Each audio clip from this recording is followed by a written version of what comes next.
13778 is the calling number if you have a question or comment. Welcome to the African History Network show. It is Sunday, February 6th, 2023, and we are live History Month.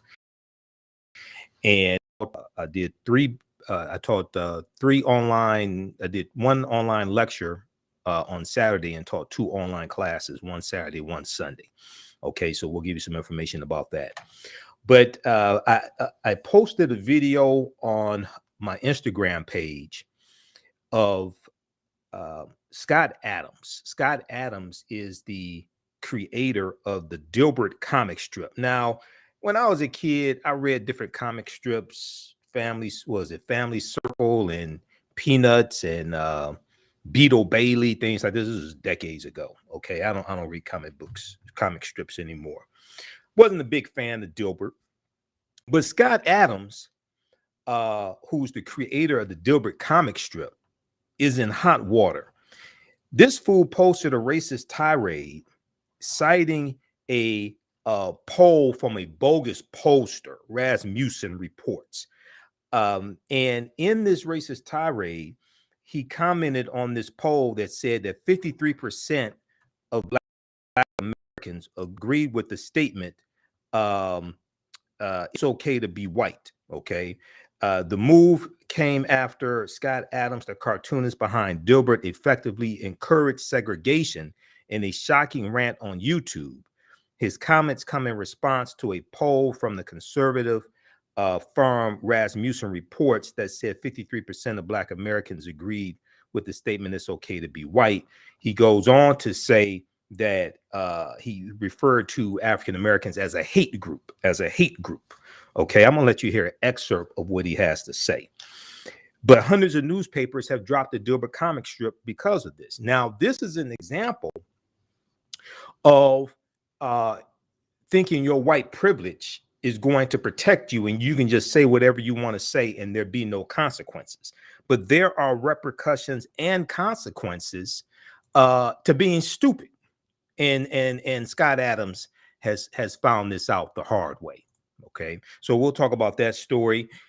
Then I saw some articles this week dealing with reparations. We're going to share some information with you dealing with that. I saw one article from the Associated Press and thegrill.com, this piece, as well as I think New York Times had stories about this as well. So you have some groups of Japanese Americans who are uniting with African Americans to help us get reparations. Okay, slavery, decades of Jim Crow segregation, red line discrimination, etc. And know that in 1988, Japanese Americans were able to get some type of compensation for being put in detention camps during World War II, 1942 to 1946. We're going to talk about what they got because there's a lot of misconception out here regarding that as well. A lot of people think that all Japanese Americans who were in the U.S. at that time received reparations. That's false. Okay, just like all Jews didn't get reparations from Germany. Okay, that was only those who were survivors of the Jewish Holocaust, those who were put into concentration camps, things like this. That did not go to and even today, the pension is being paid from the German government. That is not going to all Jews in America.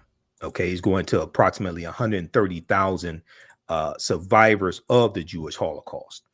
So, but we'll talk about this article here dealing with Japanese Americans' push for African Americans to receive reparations. Then earlier in the week, there was a story dealing with Malcolm X. Now, we know February 21st was the anniversary of the assassination of Malcolm X. El-Hajj Malik El-Shabazz, assassinated February 21st, 1965 in the Audubon Ballroom in Washington Heights, New York. Well, one of his daughters, Ilyasa Shabazz, is suing the CIA, FBI, and New York police over his assassination. Okay, we're going to let you know what's going on with that. And then the Detroit Reparations Task Force Detroit has introduced its first ever reparations task force. Okay, and we'll discuss that as well. A Detroit reparations task force is taking a look at the injustice of the past to create a better future. City Council President Mary Sheffield introduced the city's new first ever 13-member body this past Friday, which was Friday, February 24th. I know at least one person on the task force, my friend Keith Williams. Quote, the enslavement and overall persecution of Black people has enriched our country and created disparities in income, wealth, and education, she said. So we'll discuss that as well. Now, also today is the anniversary of the commemoration of the death, the killing of Trayvon Martin, okay, in Florida. All right, so we'll talk a little bit about that as well. There's a piece that I posted on our Facebook fan page, the African History Network, the African History Network, the Equal Justice Initiative, EJI.gov, the Equal Justice Initiative. Okay, the killing of Trayvon Martin, okay, February 26, 2012. So we'll talk about that as well. And we'll give you some information on my new online courses that started up. Ancient Kemet, the Moors, and the Ma'an for understanding the transatlantic slave trade, what they didn't teach you in school. And we just had class number 2 of that class on Saturday, February 25th, yesterday. We had a great class number 2. You could register for that 12-week online course at our website, TheAFricanHistoryNetwork.com, TheAfricanHistoryNetwork.com. And we had class number 1 of the second class that I teach. In this one, I've rebranded the second class some and added some additional information. Black resistance movements, the Haitian Revolution, the Civil War, Civil Rights Movement, and Black Power Movement, 1800 to 1968.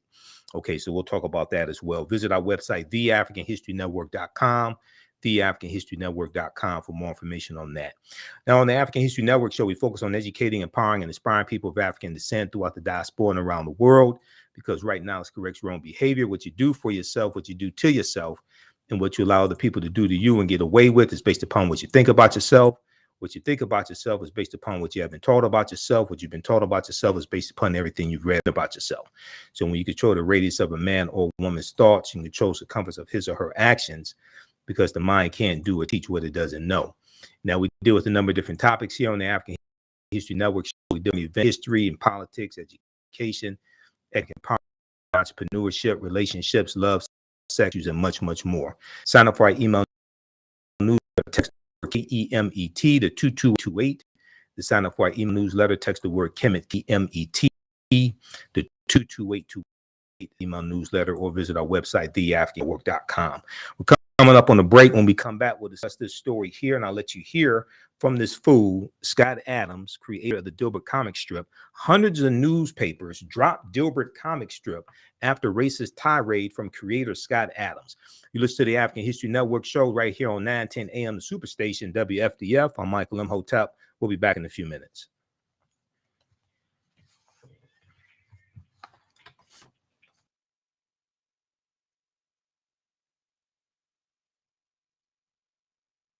Stand by.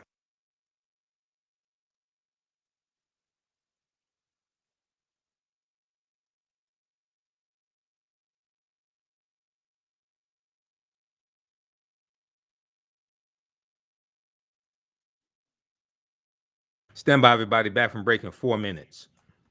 Back from break in 4 minutes. All right, I'm gonna post the link here also, because you can register for our new online classes that just started up, and we do the sessions live. All the sessions are archived and recorded, so you can go back and watch them anytime. All right, stand by. How's everybody doing? Give us a thumbs up, give us a heart, give us a like on this broadcast.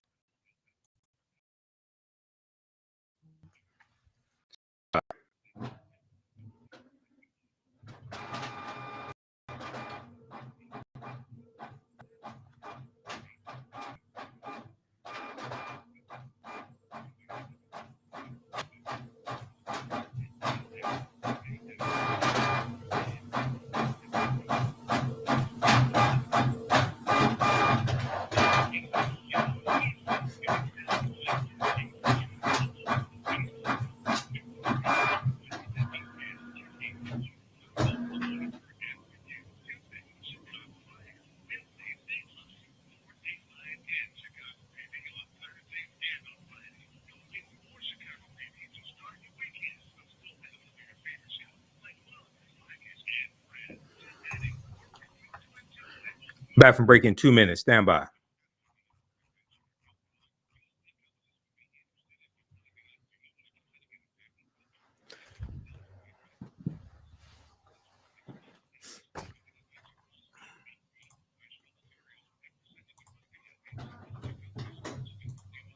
Okay, back from break in 1 minute. Stand by, everybody. How's everybody doing today?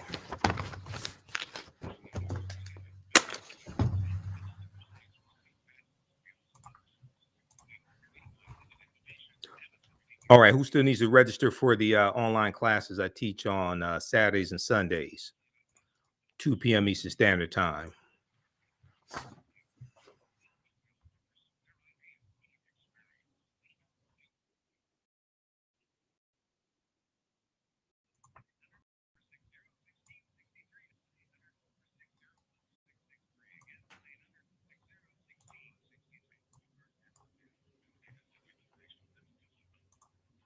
Stand by, back from break in 1 minute.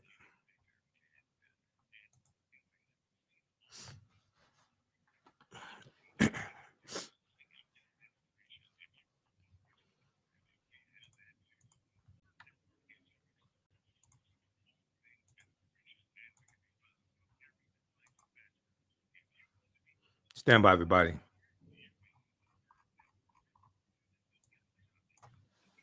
The opinions and the facts. I'm your host, Brother Michael Imhotep. You know, we deal with a number of different topics here on the After History Network show. We do with current events and history and much, much more. We're going to give you an update on what's going on. This is about self-preservation. We have to extinguish the fire of white supremacy. See, let's just have consequences. Catch it all right here, 910 AM Superstation.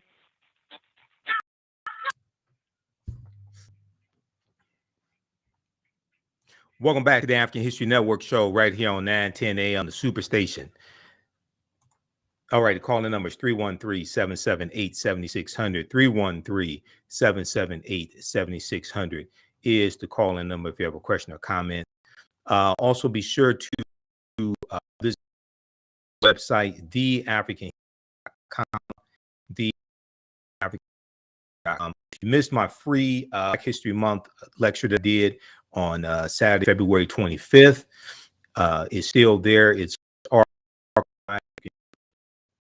website. Click on Black resistance movements and BC and 23 present day, dealing with the attack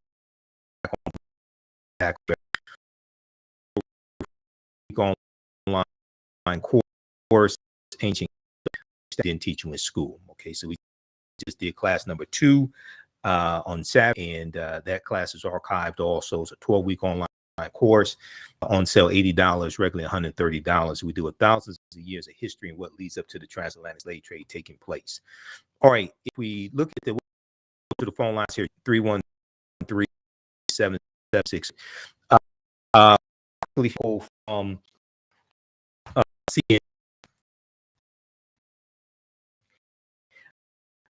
hundreds of strip after racist creator Scott. All right, now I'm familiar with strip twice, something like that. I'm not a big Dilbert fan, anything. But I was a little shocked to hear this. But from my understanding, he has I think he said some racist things or bigoted things in the past also. Okay, so this article was updated Sunday, February 26, 2023. Newspapers across the country dropped the Dilbert comic strip over the weekend after the creator of the satirical cartoon went on a racist tirade, calling Black Americans a quote unquote hate group, and suggesting that white people should get the hell away, end quote, from them. Okay, now he's partly correct. If you have some white people, well, not all white people, if you have some white people who don't like African Americans or what have you, then leave us alone. Stop discriminating against us. Stop attacking us. You know, things like this. stop coming on our social media platforms, posting racist comments. Okay, not this does not apply to all white people, but if you have some that hate African Americans, then leave us the hell alone. He's partly correct here, only partly. The USA Today network, which operates hundreds of newspapers, said it had pulled the plug on the long-running comic strip. The Washington Post and the Plain Dealer, also in Cleveland, said they would no longer carry the comic strip. Now, the move came after Scott Adams, the cartoonist behind Dilbert, effectively encouraged segregation in a shocking rant on YouTube. And I put it on our Instagram page as well, because we're a news reporting agency. So I put it on our Instagram page based upon Section 107 when it comes to the Fair Reporting Act. And it's also on our YouTube channel, Michael Imhotep, Imhotep. Now, his comments came in response to a poll from the conservative firm Rasmussen Reports, and Rasmussen is not a reputable polling or survey firm. Okay, that's well known. Their polls are outliers. They're way off. So it's known that you don't cite Rasmussen as a credible poll. This poll said that 53% of Black Americans agreed with the statement, "It's okay to be white." Okay, which means like possibly 47% said it's not okay to be white. Now, the Anti-Defamation League has noted that the phrase "it's okay to be white" emerged on the infamous message board 4chan in 2017 as a trolling campaign and has a quote unquote long history in the white supremacist movement. Now, 4chan is one of those racist white supremacist message boards. Okay, 4chan, 8chan, you have a number of them out there. 4chan is one of the most popular ones. Now, Scott Adams, creator of the Dilbert comic strip, said if nearly half of all Blacks are not okay with white people, according to this poll, not according to me, but according to this poll, he said that's a hate group. That's a hate group. He said this Wednesday on his YouTube show, Real Coffee with Scott Adams. Real Coffee with Scott Adams. So that was Wednesday, February 22nd. Okay, so I want to go to this clip here. We're going to go to this clip at the 40-second mark. Doug, I want you to hear what this fool had to say. And this is, I think, partly, I'm not 100% certain. I think part of this has to do with with Donald Trump and how he's made some white people feel comfortable with racism and just say whatever they want to say. Let's go to this clip at the 40-second mark, Doug. All right, this can't be fixed. You just have to escape. So that's what I did. I went to a neighborhood where, I have a very low Black population. Because unfortunately, there's a high correlation between the density. This is according to Don Lemon, by the way. And so here I'm just quoting Don Lemon when he notes that when he lived in a most Black neighborhood, there were a bunch that he didn't see in white neighborhoods. So even Don Lemon sees a big difference in your own quality of living based on where you live and who's there. So I think it makes no sense whatsoever as an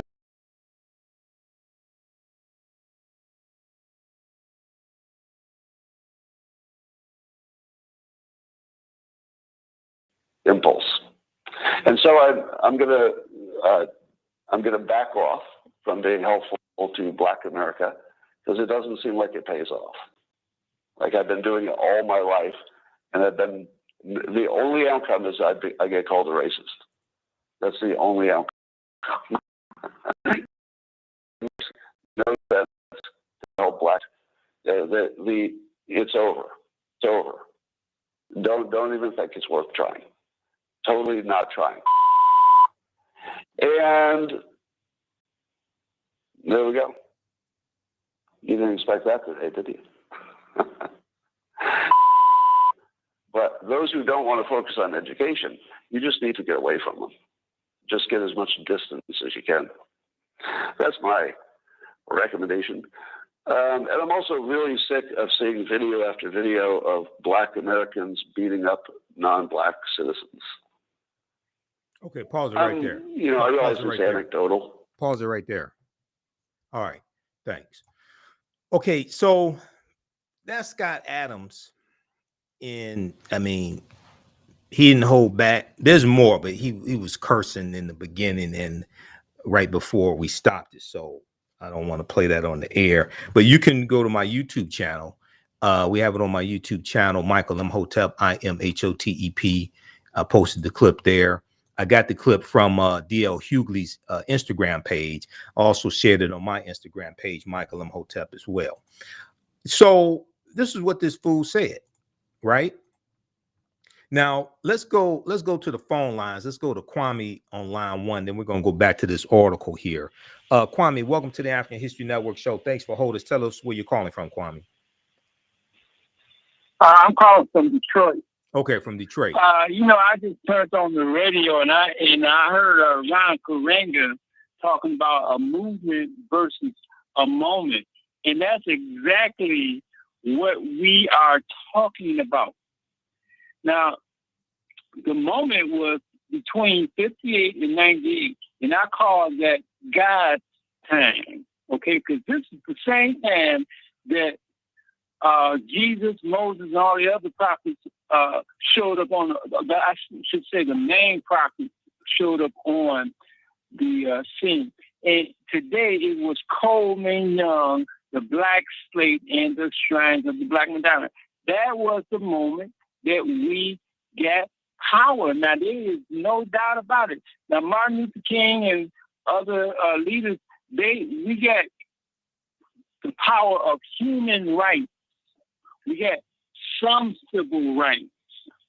And we even got a little bit of power individually.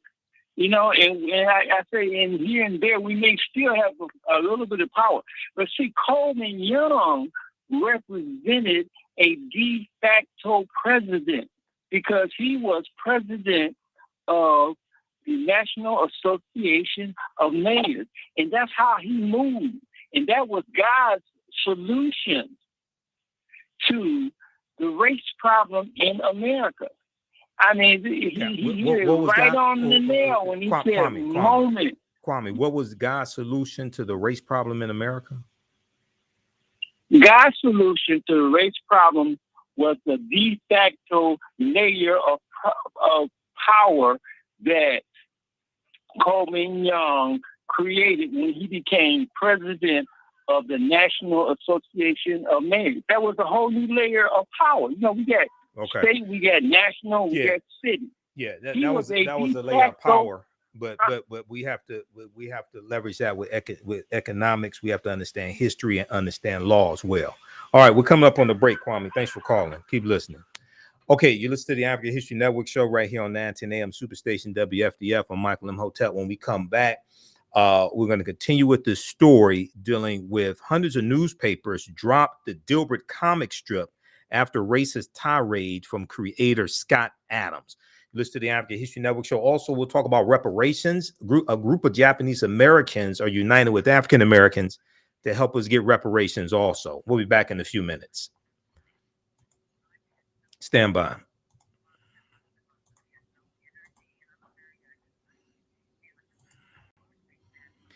All right. Back from break in 4 minutes. All right, if you like this type of information, you can support the African History Network, $ the AHN show through Cash App, $ the AHN show through Cash App, also through PayPal, paypal.me/the AHN show. Back from break in 4 minutes.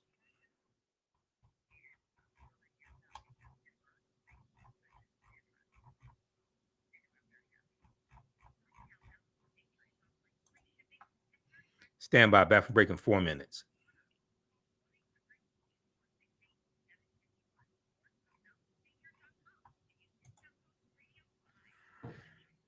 Okay, back from break in 3 minutes. All right, who do we have here? We have Ramona, we have Brenda. How y'all doing? If more than half of the Republicans agree with Donald Trump and his white supremacist followers, and I guess they would be considered a hate group. All right.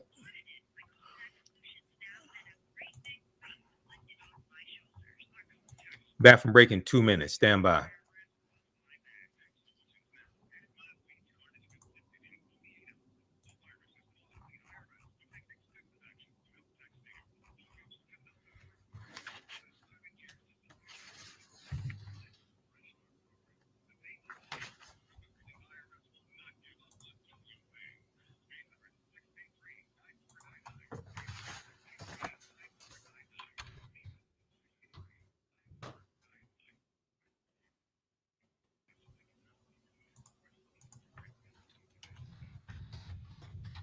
Back from break in 1 minute.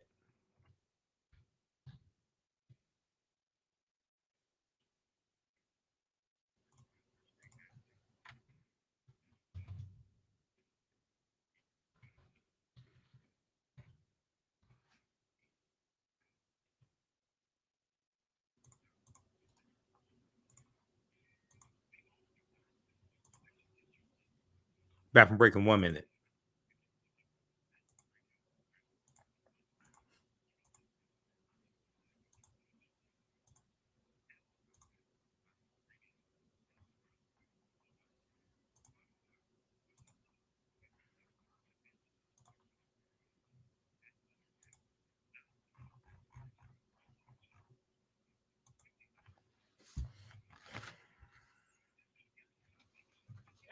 The opinions and the facts. I'm your host, Brother Michael Imhotep. Now, we deal with a number of different topics here on the After History Network Show. We do with current events and history and much, much more. We're going to give you an update on what's going on. This is about self-preservation. We have to extinguish the fire of white supremacy. See, that's what's our consequence. Catch it all right here on 910 AM Superstation.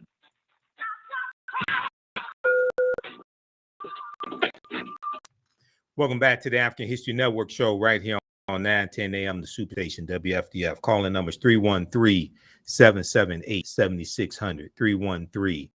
313-778-7600 is the calling number if you have a question or comment.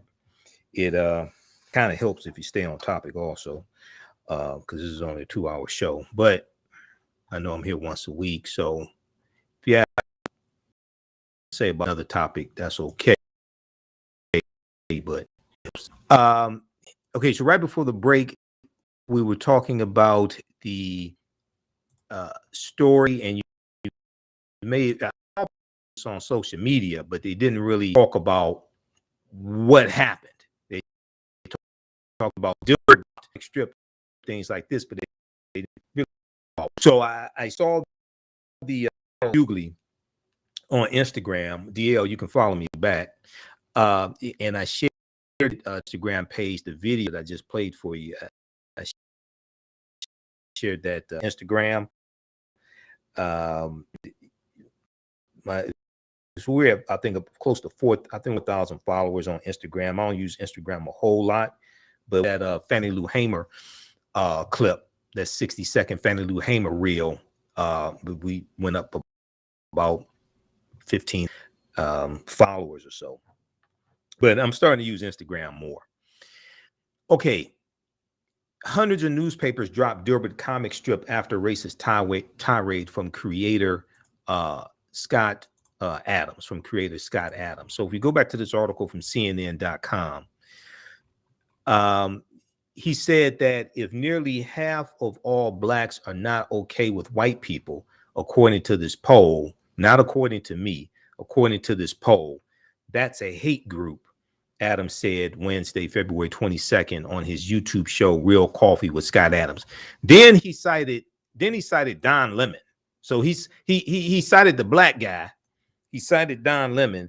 And he said Don Lemon talked about when he lived in an African-American community and it had high crime or something like that. Then he moved to another community. I guess it was a white community or so. And they didn't have all those problems. But, you know, what's interesting with people like Scott Adams, They don't talk about poor white communities and high crime rates in poor white communities. They just totally skip over that. Okay. He said, I don't want to have anything to do with them. And I would say, based on the current way things are going, the best advice I would give to white people is to get the hell away from black people. Now, I would say if you have some white people who hate African Americans and want to do us harm and do domestic terrorism against us, like Dylan Roof, and want to call the police on us for sleeping while black, standing while black, things like this, I would say leave us the hell alone. If you have white supremacists like that, I would say leave us the hell alone. Okay, you have Marjorie Taylor Greene, that idiot out of Georgia, talking about some states seceding from the Union. Okay, some southern states seceding from the Union. Those Republican southern states are some of the poorest states in the country. If you want to secede from the Union, you can leave, because you're not going to be able to make it on your own, because you depend upon the federal government to subsidize your budgets. And the red states take more from the federal pot than the blue states take. So you can talk that talk because you don't understand history and you don't understand how this works. If you want to secede, go right ahead. You'll be back very soon. It's not going to work for you. All right, so the article goes on to say Scott Adams has since said on his Twitter page that he was only advising people to avoid hate. He was only advising people to avoid hate, and suggested that the cancellation of his cartoon signals that free speech in America is under assault. Free speech in America is under assault. Okay, free speech doesn't. So people misunderstand, like, the First Amendment to the U.S. Constitution. The First Amendment has limitations. Okay, you can't just. The First Amendment does not say. First Amendment doesn't mean you can just say whatever you want to say. Okay, and there be no consequences. And actually, it says Congress will not pass any laws that infringe upon the rights. It doesn't say that your job can't have a code of conduct. Your job can't have standards. You can't go to your job and just say whatever you want to say to people at the job and say, I have a First Amendment right. You can't go calling people racial epithets and calling people out of their name and things like this at the job, because in the workplace, especially in corporate America, but in the workplace, you have a code of conduct, you have a human resources department, things of this nature. So you can't just go and say, I have a First Amendment right, and just go say whatever you want to say. You can say it, but you may get fired. You can say it, but there'll be consequences. You'll be terminated. You'll be suspended, etc. You'll be written up. Okay. So people cling to the First Amendment like there are no limitations on it, and really have a poor understanding of the First Amendment rights. So then he says, he suggested that the cancellation of the cartoon signals that free speech in America is under assault. Free speech in America is not under assault. What is under attack, African Americans are under attack, and they're under attack by in various ways, whether it's the attack when it comes to teaching our history, whether it's the attack in the state legislatures and in Congress and blocking bills that are beneficial to African Americans. But then it's also under attack by people like him who think they can say things like this and get away with it and have no consequences. Andrews McMill Syndication, the company that distributes Dilbert, the Dilbert comic strip, did not immediately respond to a CNN request for comment. The newspapers that have cut the comic strip have been clear with readers.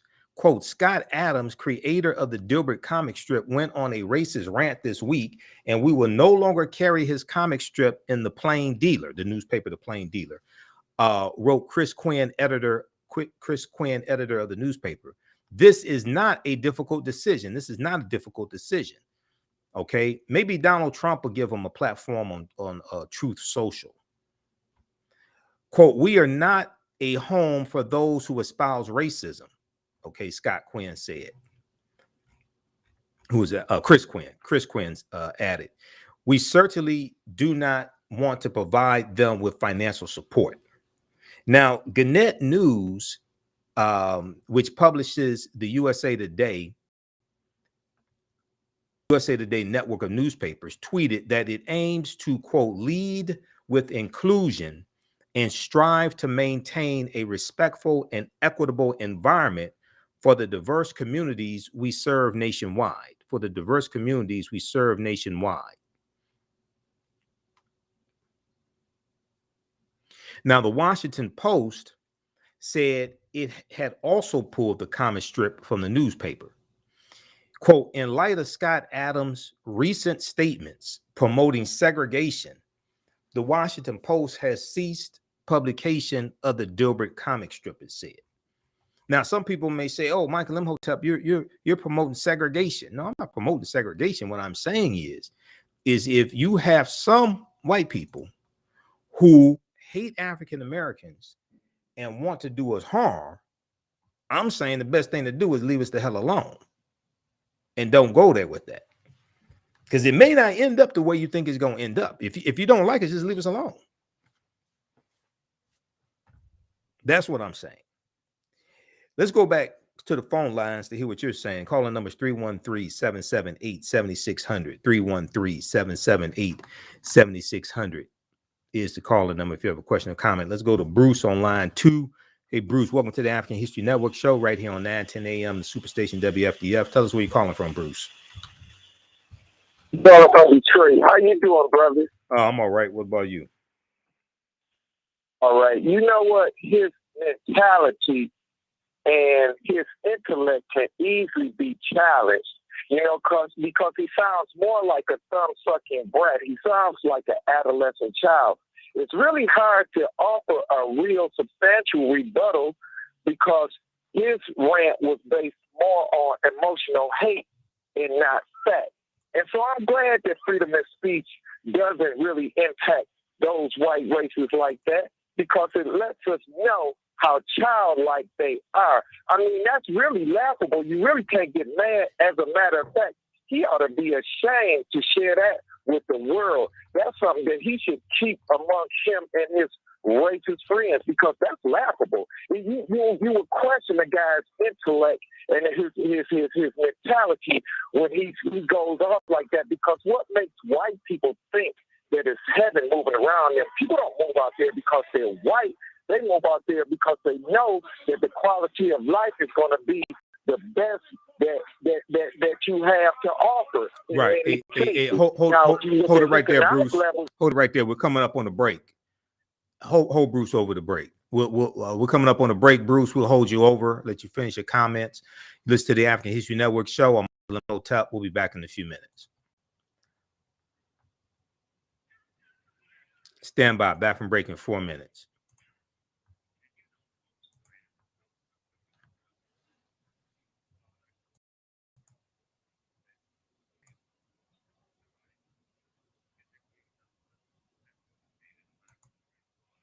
Back from break in 4 minutes, everybody. Stand by.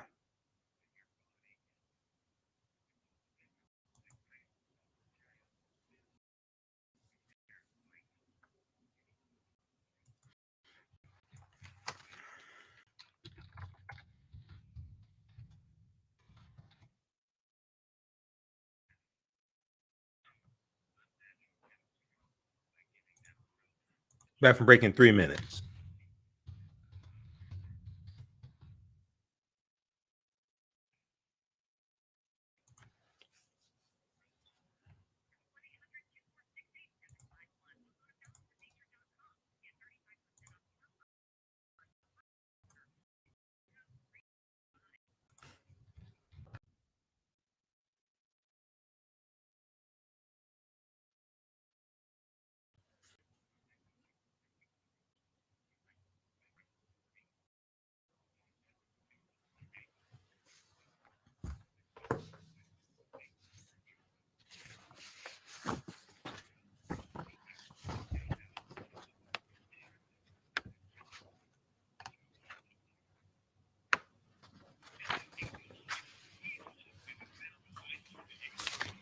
Back from break in 1 minute.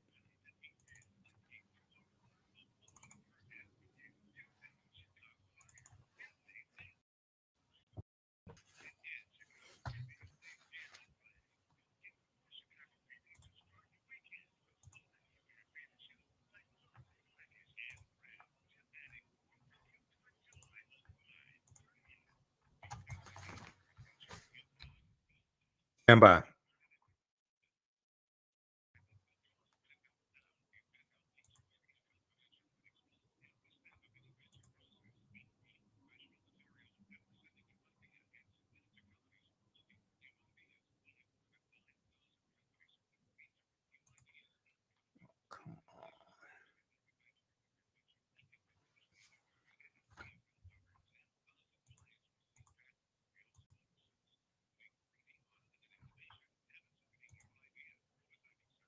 Back from break in 1 minute, everybody.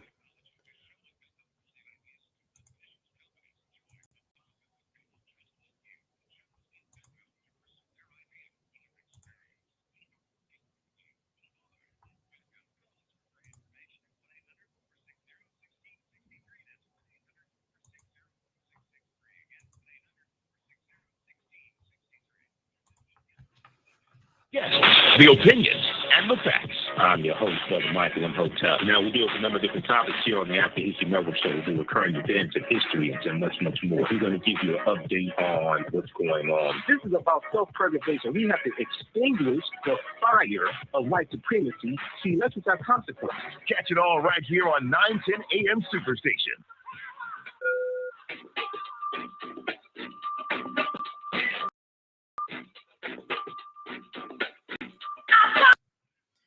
Welcome back to the TheAHNShow Network Show. All right, call numbers 313-778-7600, 313-778-7600 is the calling number if you have a question or comment. Okay, so right before the break, we were talking about this story here. CNN.com has an article. A lot of the news outlets have this story. Hundreds of newspapers dropped Dilbert comic strip after racist tirade from creator Scott Adams. He referred to African Americans as a hate group. He cited this ridiculous poll from Rasmussen Reports. Rasmussen is not a credible survey firm, and they have surveys that are cited by a lot of white supremacist things of this nature. But he cited this poll from Rasmussen that said America it's okay to be white. The anti-defamation that the phrase emerged on the infamous message board 4chan in 2017 as a trolling campaign. And has a long to say people to this poll, not according to me, according to this poll, that's a hate group. That's a hate group. He's referring to African Americans as a hate group. Okay, so and he's trying to figure out what happened. That's why I captioned the video that I posted. Let me refresh this here.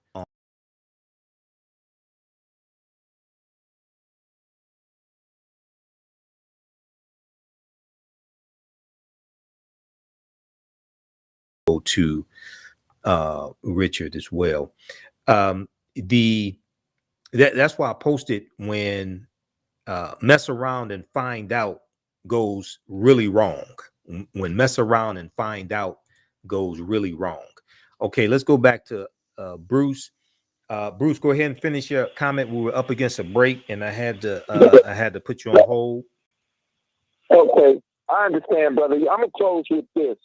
You know, the reason why they probably outed him is because they're embarrassed by his comments. Now, granted, many of them do share the same sentiments, but he actually 9 facts went on a tangent. That's probably he shot himself in the foot, because even though they may share the same sentiments, you shouldn't. I mean, his presentation wasn't well.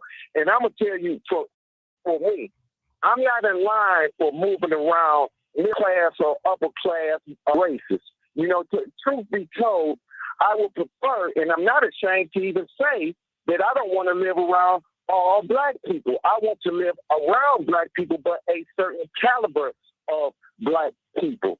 So, you know, the guy's really off base, and so I'm gonna leave it at that. You know, I'm gonna land my plane. So yeah, I think that's really what's wrong. You know, a lot of them really share the same sentiments, but he put a nothing burger out there with no facts to support his hate. You know, like even if you offer some stats. But most people, if you do, then you put people in a certain class educationally and economically. So most blacks and whites on the same economic plane, both poor and wealthy, live basically the same quality of life. It's just that their life is full of hate. And so it's never going to be peace when you can't get along with other people. And it's the brunt of that strife, it falls on us, the victims. Right. Okay. All right. Thanks, Bruce. Thanks for holding. All right. Thanks Thanks for calling. Okay. Yeah. No problem. All right. So now also, he said that Scott Adams also said that he's tired of seeing videos on social media of African Americans beating up non-African American people. He said every day he sees videos on social media of us beating up non-white people. I don't know where he's seeing these videos. Maybe it's on 4chan. Maybe it's one of the white supremacist message boards or something like this. I don't know where he's seeing these videos because I'm on social media, you know, every day, and I'm on social media a lot, and I don't see videos like that. I see boxing videos. I don't know if he's referring to boxing. I don't know if he's referring to backyard boxing or something like that. But where are you getting these videos from every day of African Americans beating up non-African American people? He didn't say whether it was self-defense or not. He didn't say what the situation was, you know. So, but let's look at this article here. Then we'll go back to the phone lines. Calling numbers 313-778-7600. Now, this is an article that I talk about in some of my lectures. And this was a study that came out in 2015. Name of this article is How News Outlets Convince You That Most Criminals Are Black. How news outlets help convince you that most criminals are black. And this was a nationwide study. This is from thinkprogress.org, March 25th, 2015. This was a nationwide study that looked at local local TV news stations. And they looked at the affiliates for ABC, CBS, NBC, and the Fox local affiliates. Okay.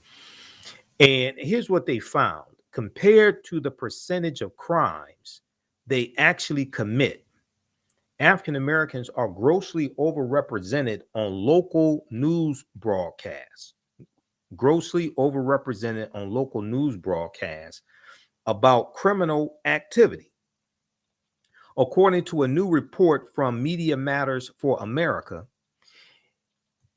in New York City, for example, New York City alone, African Americans make up 75% of criminals discussed on local news channels, TV stations, whereas they only make up 51% of the actual arrest rate. So disproportionately represented in stories that the local TV news stations run that are about crime. 75% of those stories have African Americans as criminals, but we only make up 51% of the actual arrest rate.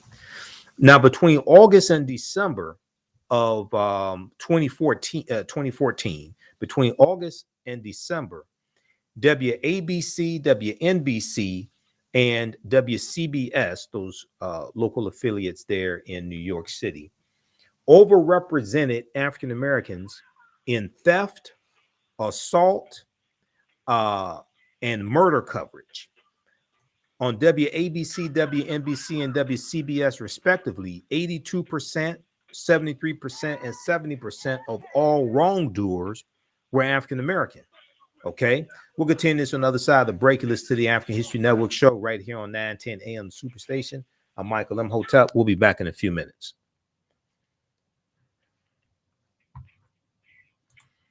All right, stand by, everybody. If you like this type of information, you can support the African History Network, $ the AHN show through Cash App, $ the AHN show through Cash App, also through PayPal, paypal.me/the AHN show. This helps us to keep doing the research, stay on the air, finance the show, upgrade equipment. You have to buy a new laptop, and we're trying to take care of some financial things in the next day or so. Also, be sure to register for my new 12-week online classes. Ancient Kemet, the Moors, and the Ma'afa, understanding the transatlantic slave trade, what they didn't teach you in school. We just had class number 2 on Saturday, February 25th. If you missed it, you can register for the class and register for the course and go back and watch it in its entirety. I'm going to post the link here also to register for the classes.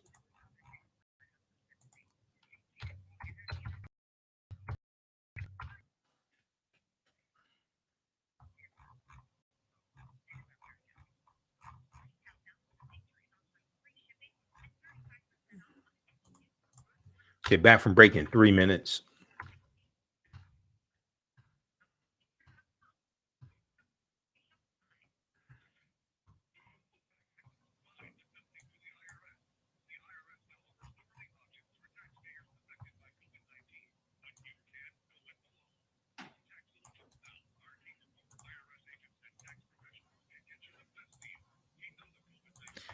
All right, give us a thumbs up, give us a heart, give us a like on this broadcast.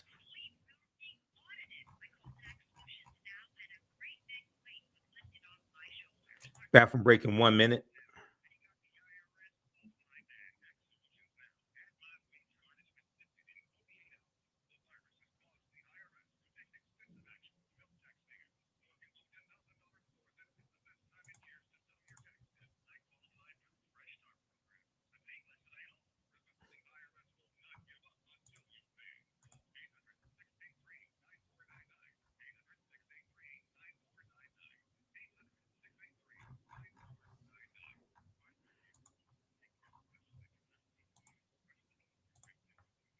Back from break in 1 minute.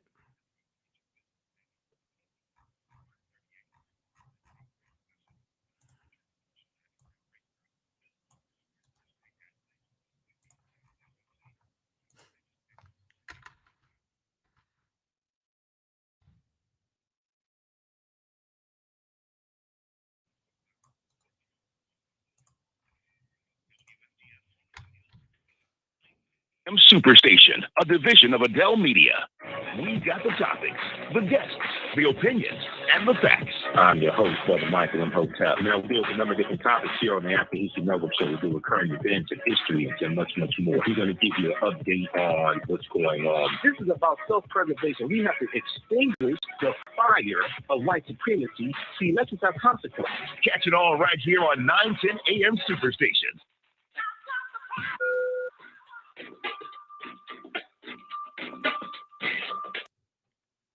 Welcome back to the African History Network show, right here on 910 AM, the Superstation. All right, visit our website, TheAHNShow.com, TheAHNShow.com, and you can register for the online history classes that teach on Saturdays and Sundays. We had 2 new courses that up, 2 new 12-week courses.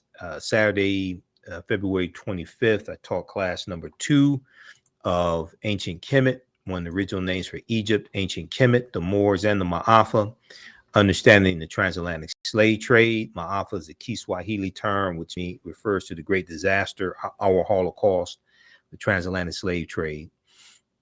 We deal with thousands of years of history of what leads up to the transatlantic slave trade taking place and go through and analyze it. We deal with the 800-year occupation of Europe by the Africans known as the Moors as well.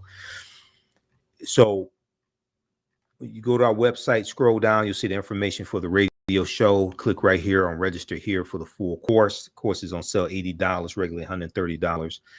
And even after the course is over with, you can go back and watch. You'll still have full access. You can go back and watch the entire course. If you missed our last free Black History Month lecture that I did on Saturday, February 25th, you can still register for that and watch that. Black Resistance Movements in the Fight for Freedom, 1630 BC in Antiquity to 2023 BC to 2023 Common Era today. So we did that Saturday, 12 noon Eastern Standard Time. And then on Sunday, we had class number 1 of from Black Resistance Movements, the Haitian Revolution, the Civil War, Civil Rights Movement, Black Power Movement, 1800 to 1968. We had class number 1 of that course today. And we go through and look at history from 1800 through 1968, starting with the Haitian Revolution and the Louisiana Purchase of 1803, because those two events are related. So we have the information at our website, TheAHNShow.com. You can register for those courses. We also have a bundle pack. We can register for both classes for $120. Okay. So the information is at our website, TheAfricanHistoryNetwork.com. That's a $300 value. You also get 5 free lectures from me that will be in the video library in digital format when you register as well. Okay. Let's I want to go back quickly here to this article from thinkprogress.org. And this deals with how news outlets convince you that most criminals are Black. How news outlets convince you that most criminals are Black.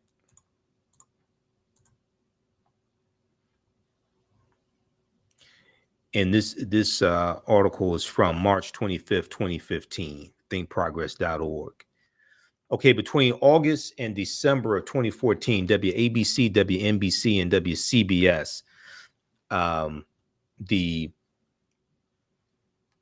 local news affiliates there in New York City, overrepresented African Americans in news coverage. And this dealt with overrepresenting us in theft, stories that dealt with theft, assault, and murder. On WABC, WNBC, and WCBS, respectively, 73% and 70% of all wrongdoers were African American. However, data from 2010 to 2013 shows that Black people only account for 55% of murders, 40% 50% of thefts in the city, New York City. Out of all murders covered on WABC, which Media Matters assigned an F grade, 78% were committed by African Americans. This is the stories that the producers choose to cover. See, most of those producers are white. So these are the stories that they choose to cover. Similarly, 82%, 85% and 85% of assaults and thefts, respectively, involved Black perpetrators. On average, the affiliate WNYW, Fox Channel 5, which received a B rating, reported far fewer criminal incidents than other mainstream outlets. But 100% of reported thefts were committed by Black perpetrators.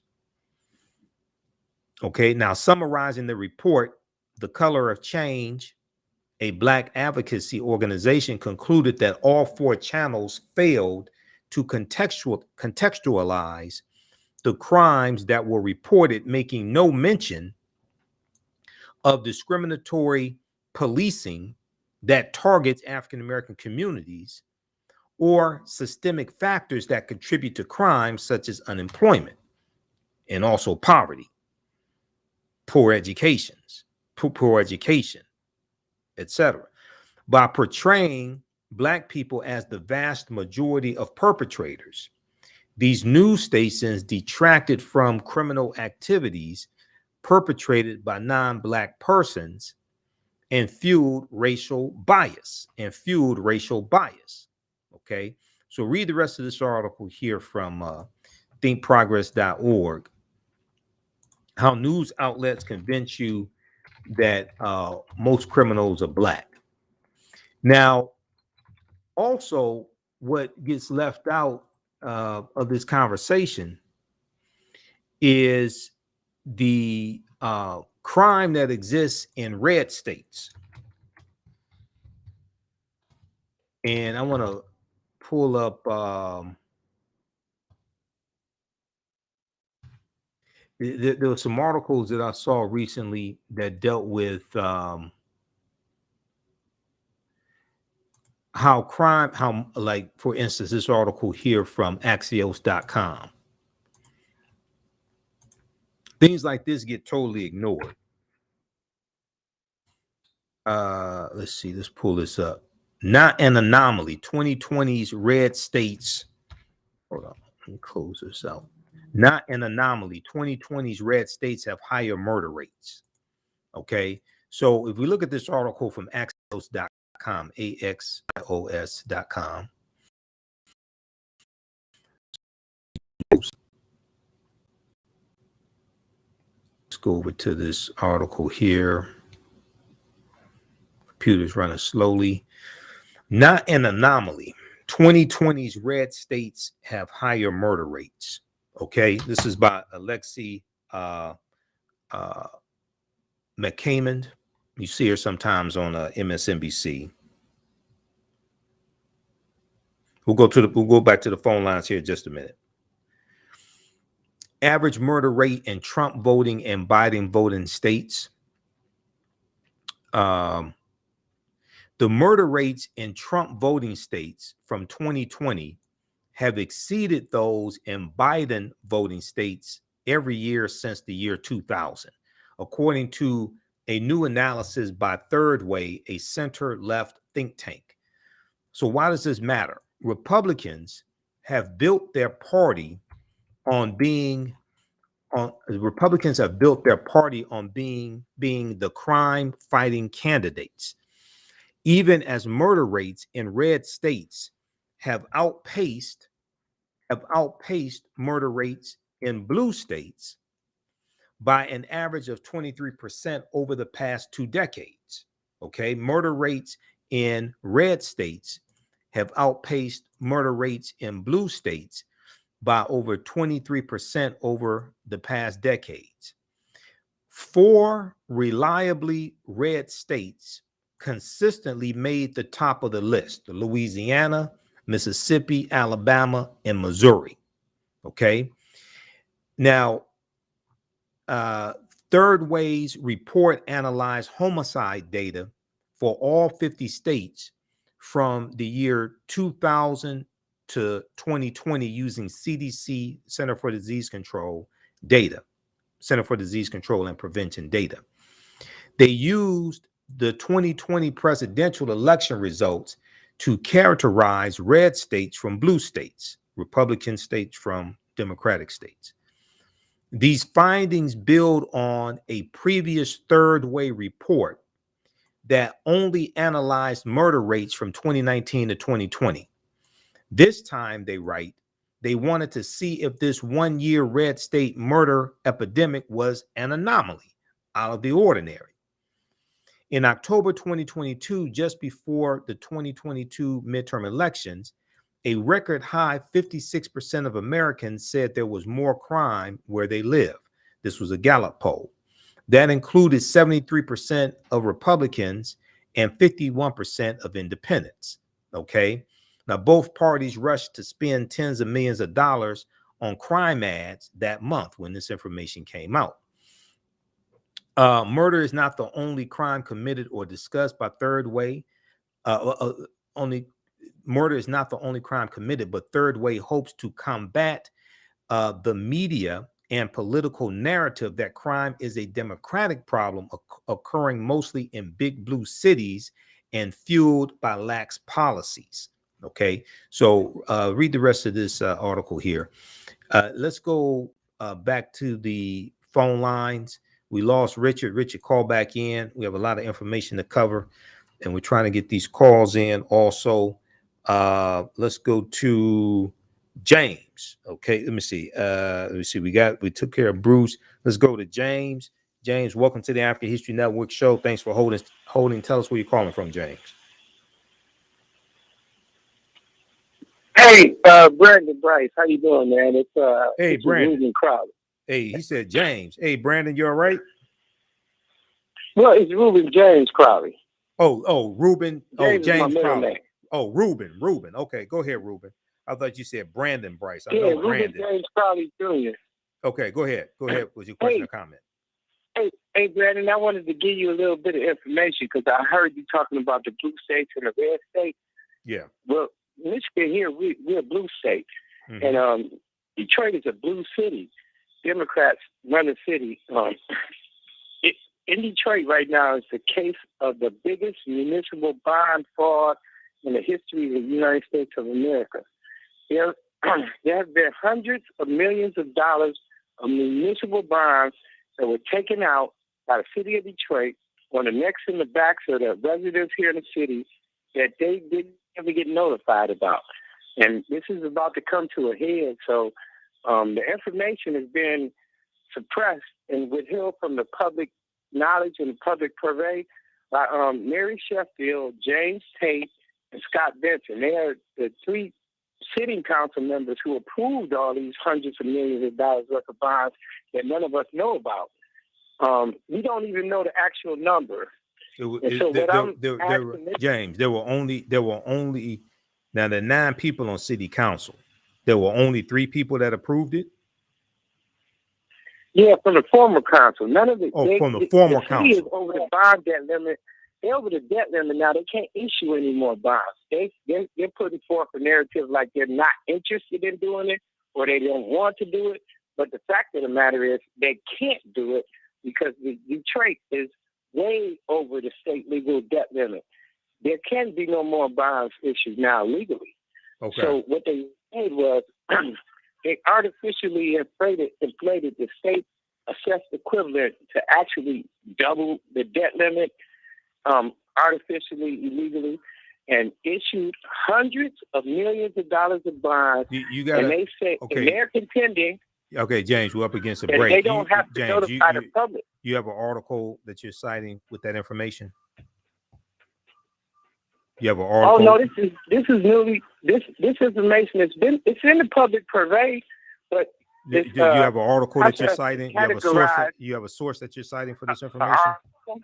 Okay. Call me back with an article that you're citing with a source. Okay, we're up against a break. Stand by. We're up against a break. Okay, listen to the African History Network show. I'm Michael Imhotep. We'll be back in a few minutes. It helps also when you make these statements if you can cite an article, Detroit Free Press, Detroit News, so people can go research this information. Notice what I do. I provide evidence. We'll be back in a few minutes.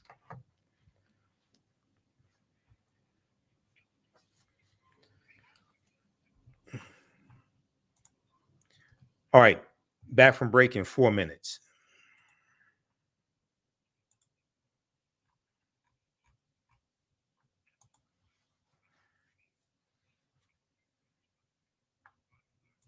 Okay, when we come back, we're going to talk about Japanese Americans. Some Japanese Americans are teaming up with African Americans to help us get reparations.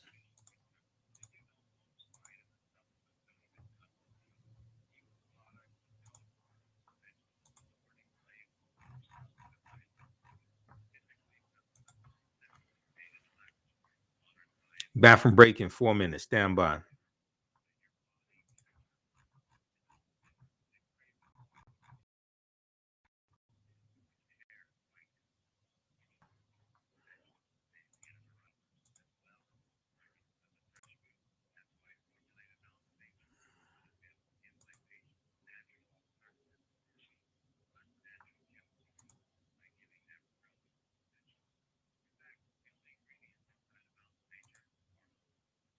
Back from break in 3 minutes, everybody.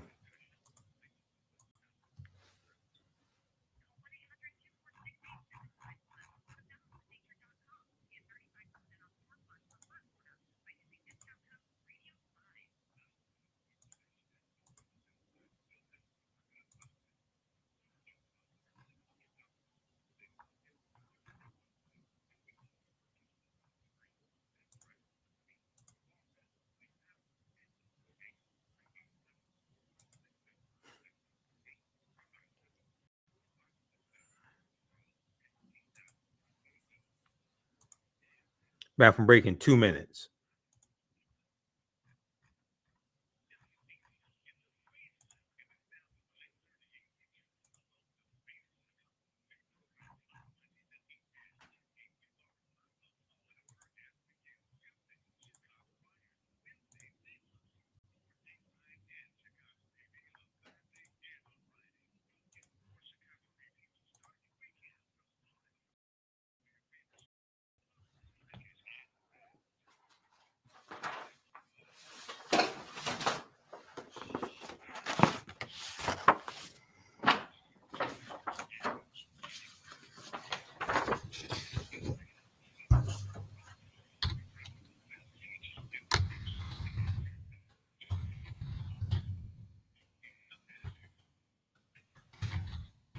Back from break in 1 minute.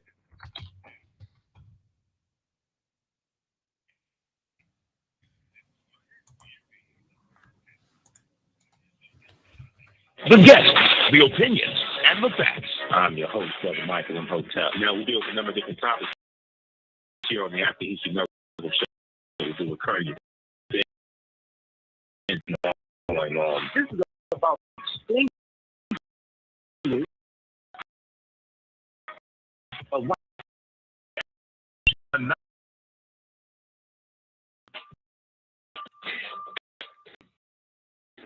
Welcome back to the African History Network show. All right. Call numbers 313-778-7600. 313-778-7600 is the call-in number.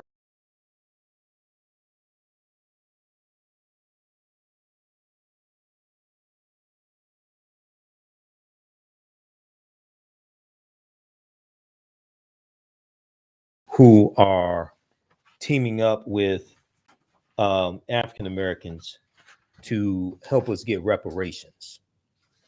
And this was a story from the Associated Press had this article, and it was picked up by the Griot.com. And I want to go to this. I want to go to here from the Griot. Japanese Americans push people to receive reparations. Let me see. Okay, so it talks about how 35 years after they won and survivors of prison camps received $20,000 each. Those advocates advocated for compensation for Japanese Americans. Those advocates are now demanding atonement for Black Americans, for African Americans whose ancestors were enslaved.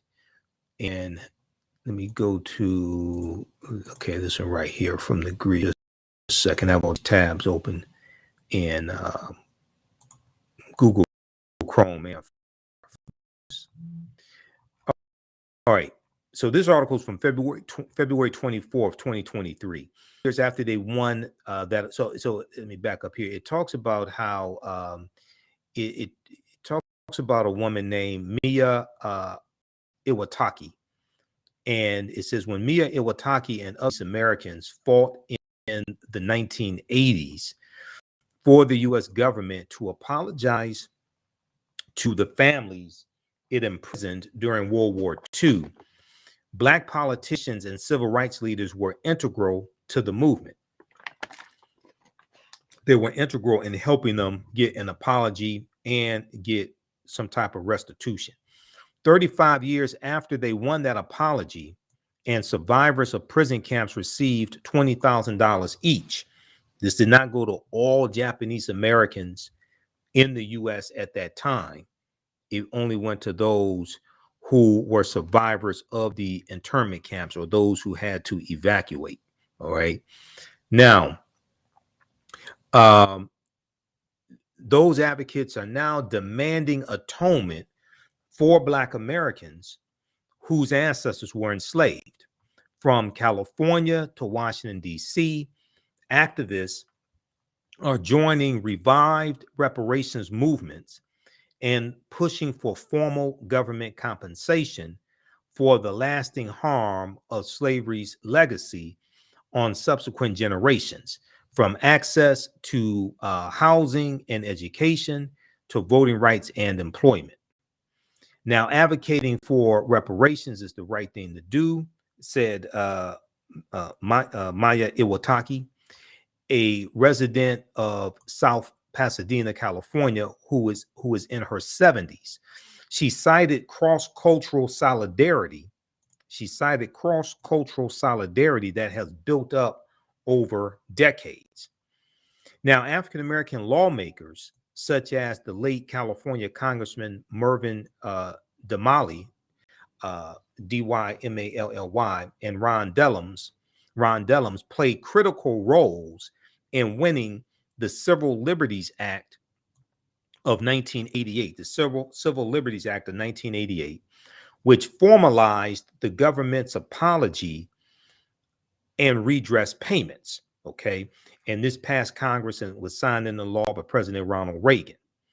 Now, last Sunday, which would have been Sunday, February 19th, marked the 81st anniversary of President Franklin Delano Roosevelt signing an executive order that allowed the U.S. government to force an estimated 125,000 people, 2/3 of them U.S. citizens, from their homes and businesses and incarcerate them in desolate barbed wire camps throughout the West. Now, Iwataki said, quote, "We want to help our communities win reparations because it was so important to us. We want to help communities win reparations because it was so important to us." Now, after stalling for decades at the federal level, after stalling for decades at the federal level, reparations for slavery has received new interest amid a national reckoning over the 2020 police killing of George Floyd. Amid nationwide protests in the year 2020, Governor Gavin Newsom of California signed legislation that established a first-in-the-nation task force to address the topic of reparations. In California, is reparations not just for slavery, but for decades of Jim Crow segregation, for housing discrimination, things like this, because California really does not have a history of slavery. When California came into the Union in 1850, it came in as a free state.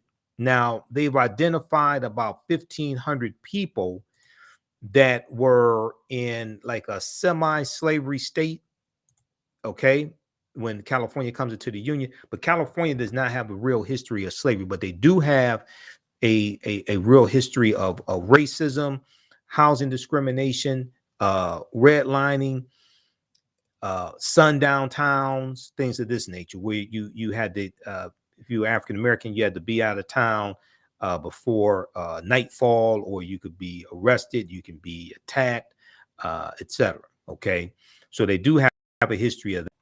Now, other cities, counties have since followed. In Boston, St. Louis, and San Francisco, when an advisory committee issued a draft recommendation in 2022 proposing a lump sum payment of $5 million apiece for eligible individuals. That's not going to happen. That's fantasy right there. That's not going to happen. In December, 2022, the National Nikkei Reparations Coalition, alongside more than 70 other Japanese American and Asian American organizations, submitted a letter calling on the Biden administration to establish a presidential commission for reparations. Now, Japanese American activists in California are studying the landmark report issued by the California's Reparations Task Force. We talked about the report here on the show numerous times. It's a 500-page report that was released June of 2022. And I'm going to pull up an article here dealing with that report as well. We'll go to that here in just a second.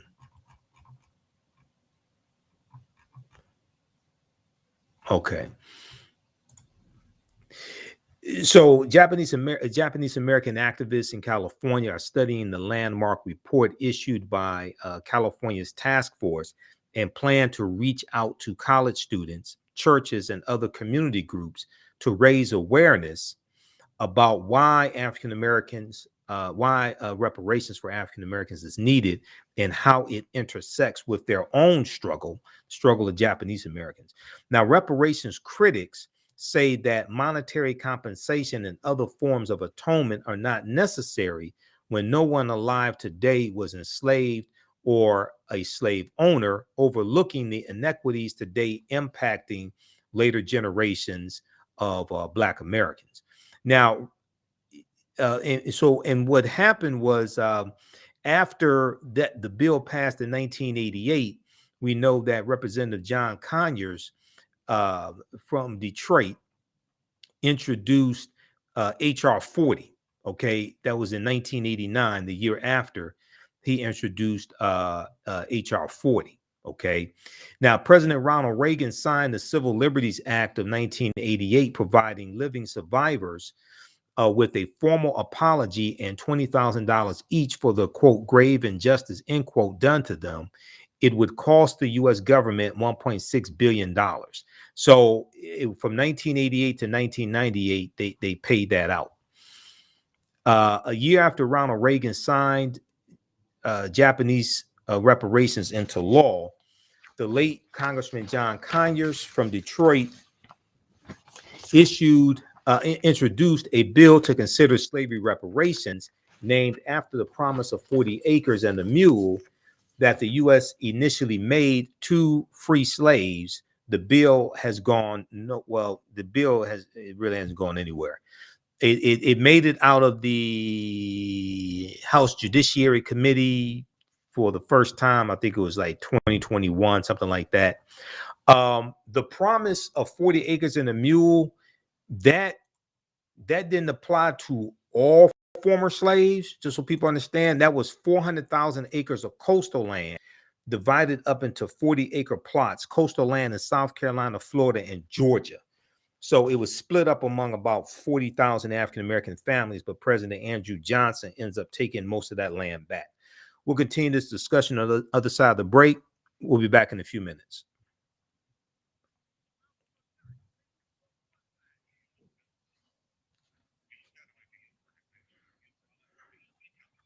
All right, stand by. Bathroom break in 4 minutes.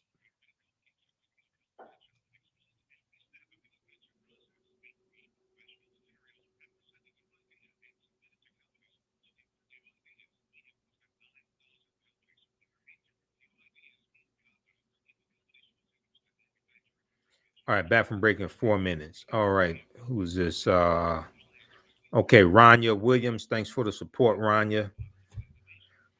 You got the donation through Cash App. You can support the African History Network, $ the AHN Show through Cash App, $ the AHN Show through Cash App. Also through PayPal, paypal.me/the AHN Show. When you do it through Cash App, it will say Michael and probably show my picture there. We also have the information right on the homepage of our website, TheAfricanHistoryNetwork.com.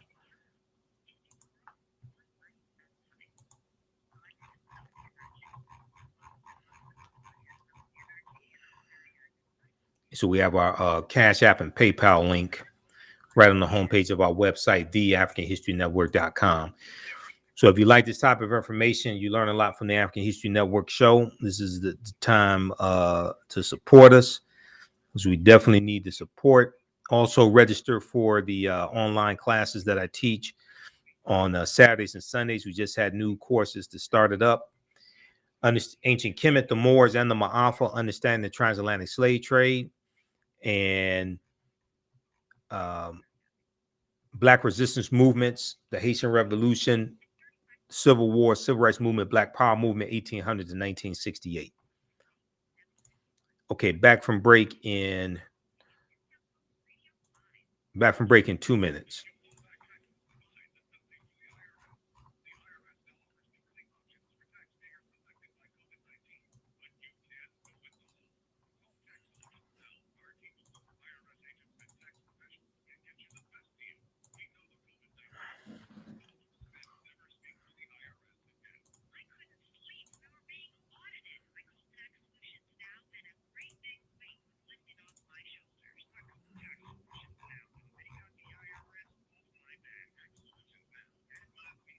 Back from break in 1 minute.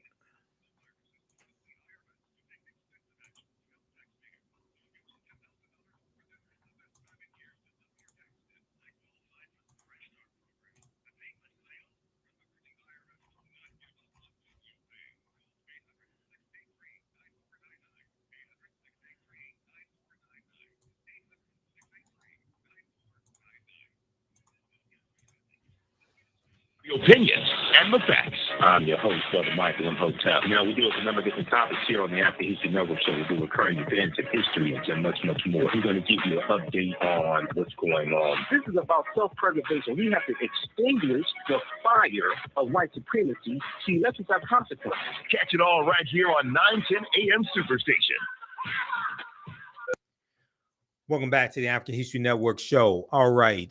So right before the break, we were talking about the article from the Greedo.com press. Name of this article is Japanese Americans Push for Black People to Receive Reparations. Japanese Americans push for Black people to receive reparations. Now, I know a couple weeks ago, somebody called in and they were talking about reparations for African Americans. They mentioned the Japanese, and they said the Japanese are getting reparations. They're not getting reparations; they already got it. And this was from 1988 to 1998. And let's look at what they actually got, because there's a whole lot of misinformation floating around about this. One, it did not apply that were living in the U.S. between 1988 and 1998. It only applied to those who were survivors of the terms. Those terms. Okay.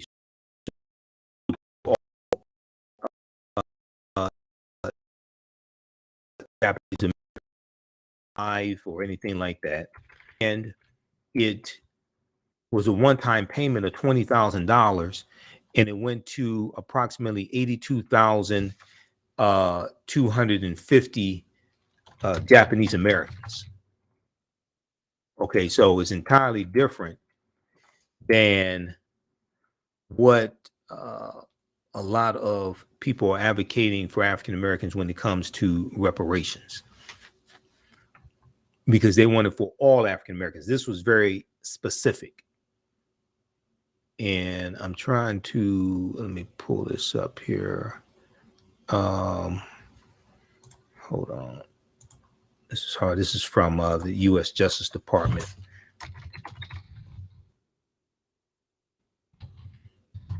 In-year program to compensate Japanese Americans interned during World War II. So this is at justice.gov, the Department of Justice website. Also at archives.gov, they have, which is the U.S. National Archives. they have some information on this as well. But I want this sheet because that's what I have printed up. I want this sheet here from justice.gov. Okay, so this is a press release from Friday, February 19th, 1999. Okay, in a 10-year program to compensate Japanese Americans during World War II closes its doors. After paying out more than $1.6 billion to more than 82,250 persons of Japanese ancestry who were interned during World War II, the Justice Department's Office of Redress the Justice Department's Office of Redress Administration has officially closed its doors. The redress program, which was established by the Civil Liberties Act of 1988, acknowledges, apologizes, and makes restitution for the fundamental injustice of the evacuation, relocation, and internment of Japanese Americans during World War II. The Justice Department's Office of Redress Administration, ORA, O-R-A, was charged with administering the 10-year program, which by operation of law officially closed on February 5th, 1999. Final figures were released today. This is back in 1999. So since the program's inception, ORA has provided $20,000 in redress to 82,219 eligible claimants. This did not go to all Japanese Americans who were living in the United States between 1988 and 1998 or 1999. This was very specific. It went to approximately 82,219 Japanese Americans. This totaled more than $1.6 billion. So here they break down what the stipulations were. In order to have been eligible for restitution, an applicant had to have been alive on August 10th, 1988, a U.S. citizen or permanent resident, U.S. citizen or permanent resident alien during the internment period, which was December 7th, 1941 to June 30th, 1946. There had to be a person of Japanese ancestry or the spouse or parent of a person of Japanese ancestry, and evacuated, relocated, interned, or otherwise deprived of liberty or property as a result of federal government action during the internment period and based solely on their Japanese ancestry. So once again, this didn't go to all Japanese Americans, as many people call in the radio shows and make it seem like happened. That's why you have to do research. That's not what happened. Now, the problem when it comes to reparations for African Americans is that all of the last of the former slaves died in the 1950s. What Japanese got only went to those who were actually put into the internment camps or those who had to evacuate. For us, our situation is different because all the last of the former slaves died in the 1950s, number one.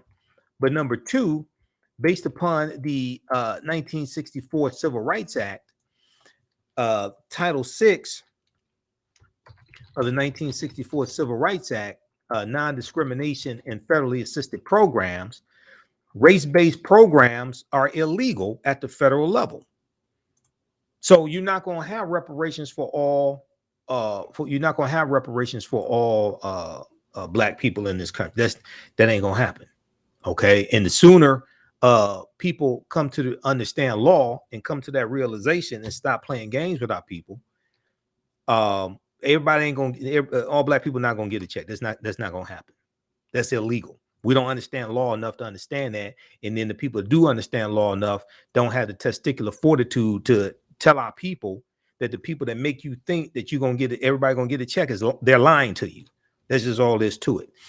Civil Rights Act of 1964. This is what I want right here. And this is at, I want archives.gov. Okay, where is this? Okay, it's Title VI of the 1964 Civil Rights Act. Is non-discrimination in federally assisted programs. Okay. Also, they have it at archives.gov as well.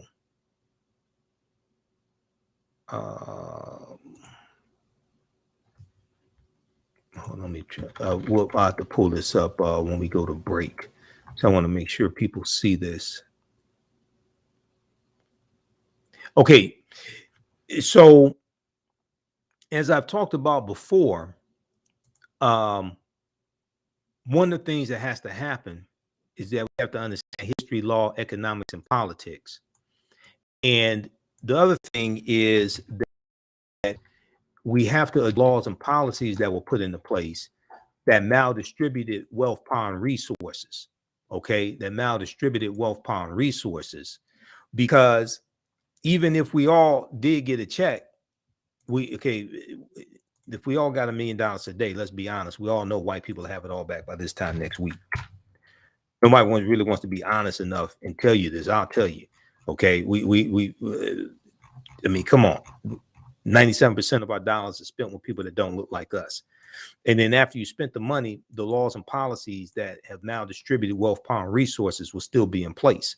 That's why you have to really understand the laws and the policies and address those and change those. Okay, whether we talk about housing discrimination, whether we talk about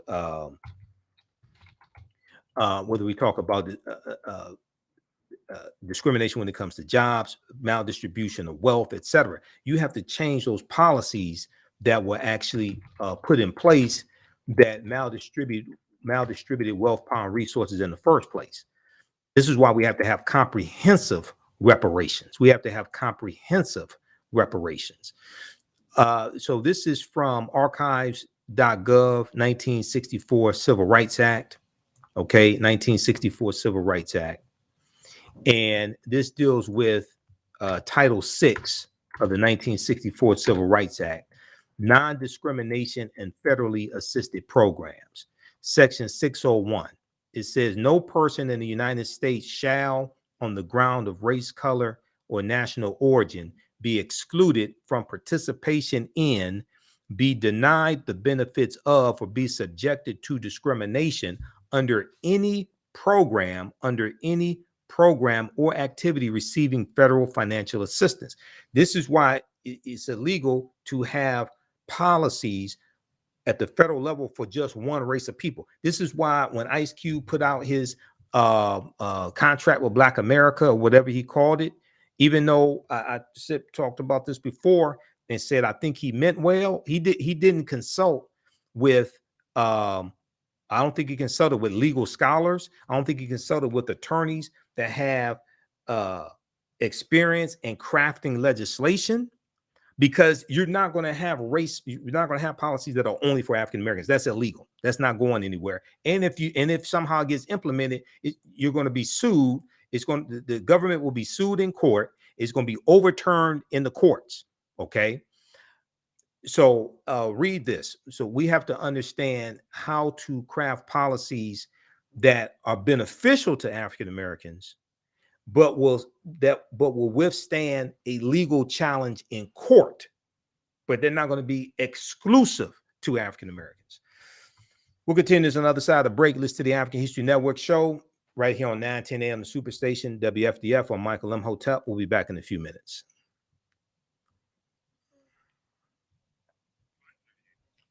There are 3 survivors of the Tulsa Race Massacre in Oklahoma.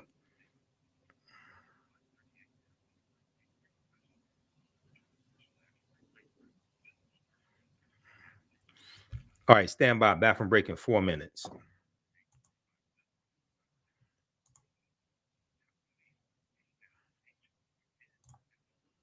Bathroom break in 4 minutes. Stand by.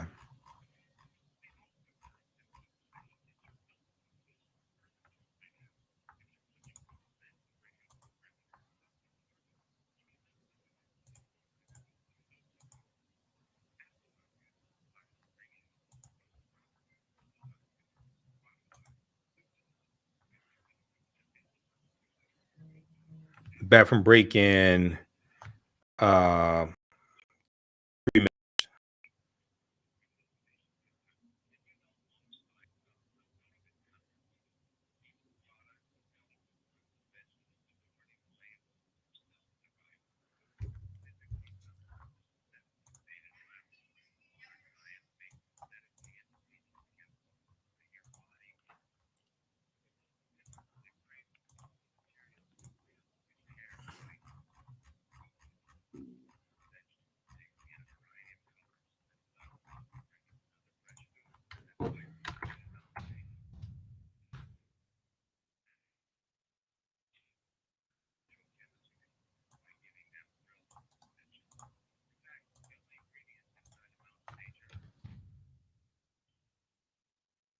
Back from break in 2 minutes.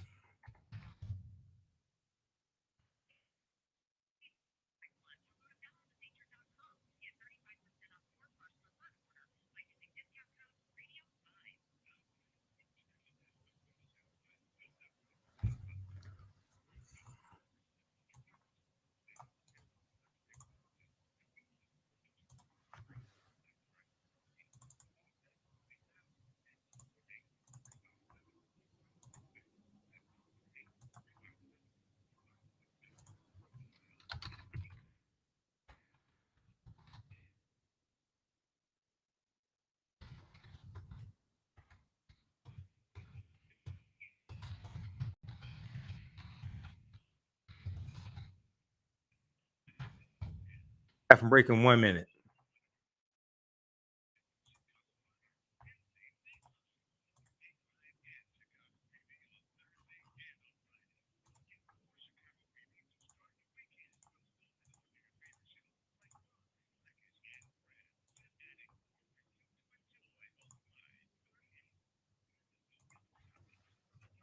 The opinions and the facts. I'm your host, Brother Michael Imhotep. Now, we deal with a number of different topics here on the After History Network show. We do with current events and history and much, much more. We're going to give you an update on what's going on. This is about self-preservation. We have to extinguish the fire of white supremacy. See, that's what our consequence.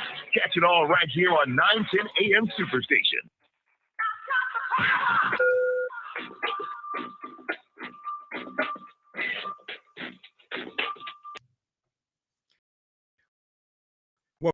All right. Let's go, Pines.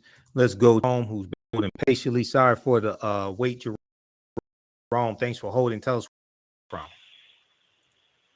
Hey, from Detroit, Michigan. from Detroit, Michigan. Okay, go ahead with your question or comment. You know, mine can't do it. Teach what it does. You know, you're talking about you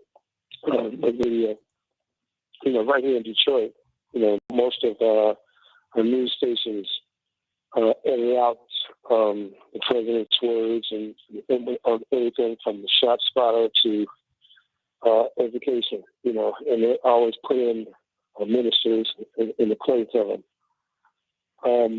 But, you know, the one thing that I want to is the benefits of having our history in the history books. It's true that it would not change the laws, but it would touch existing laws. That people would just have to have a certification and update of all of their your voice is kind of muffled. You said, is it true what? If our history was in the books, right, that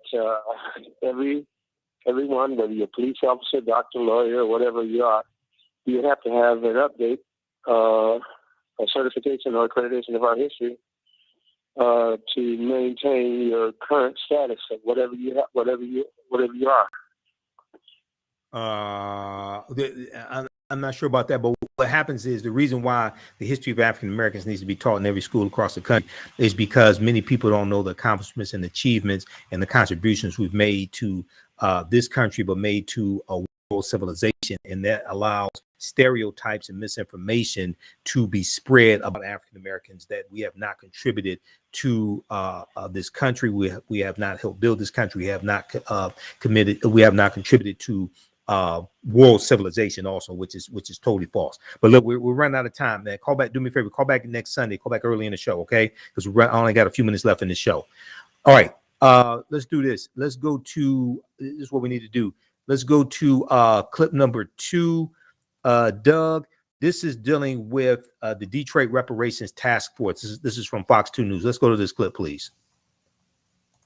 Justice of the past to create a more just future. The enslavement and overall has enriched our country, it created disparities in income, wealth, and education. Across the country, a fight for reparations movement is underway, and Detroit city leaders have a message they are making loud.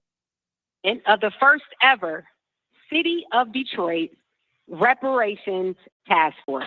The group is was passed by Detroiters during the November 2021 election. More than 80% of Detroiters turned out and supported the creation of this task force focused on housing and economic development programs. Some believe the destruction of thriving Black communities like Black Bottom to make way for a highway is a clear reason why reparations are justified and not a handout. The case for reparations can be made on economic, social, and moral grounds.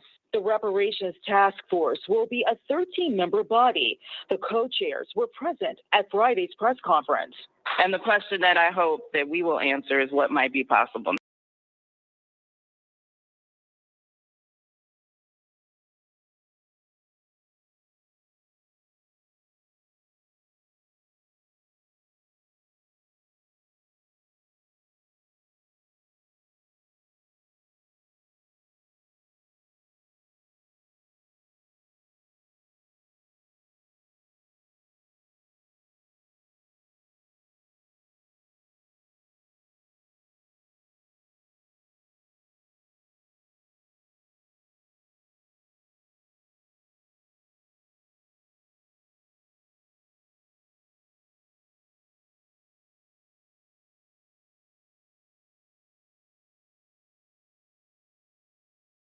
Okay, so that's from Fox 2 News. Lastly, we want and check out the article here from Fox 2 as well. Name of the article is Detroit's first ever reparations task force introduced. That's from February 24th, 2023. That was Councilwoman Mary Sheffield that you heard in that clip. Okay, I want to go to, we're going to clip number 3, Doug. The clip I just sent you. Okay, so today, Zeta Phi Beta Sorority Incorporated, my sisters, I'm a member of Phi Beta Sigma Fraternity Incorporated. They organized the Black History Month program at Emmanuel Lutheran Church in Southfield.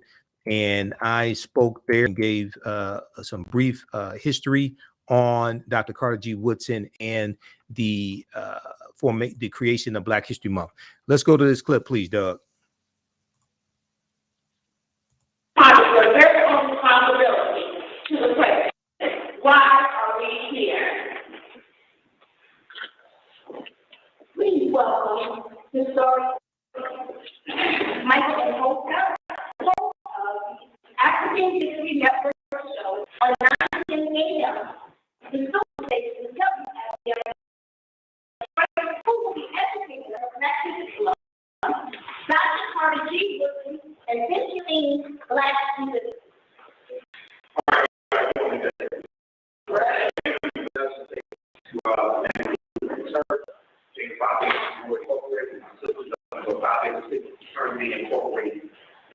So to the tourists and ancestors.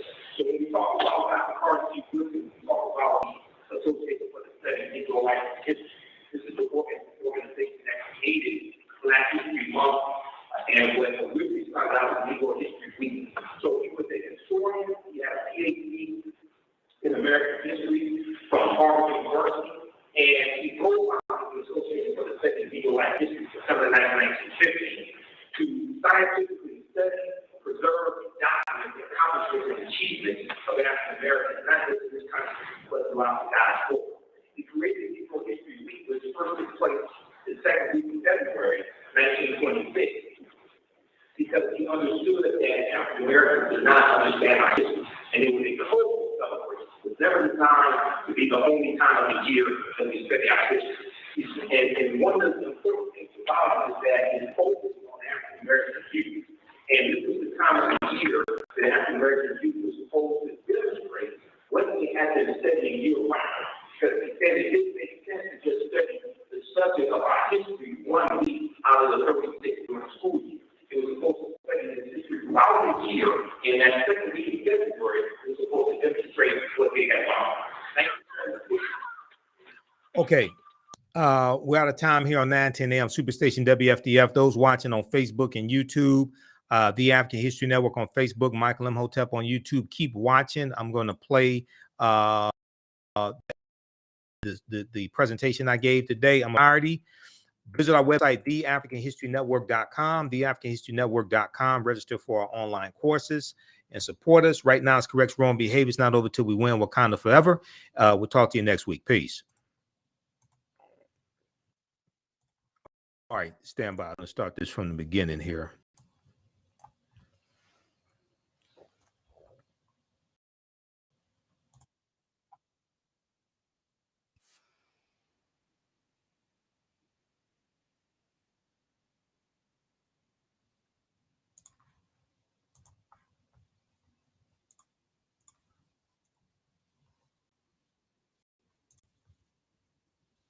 History Network show on 910 AM, the Superstation WFDF Detroit, who will be educating us on the origins of Black History Month, Dr. Carter G. Woodson, and this year's theme, Black Resistance.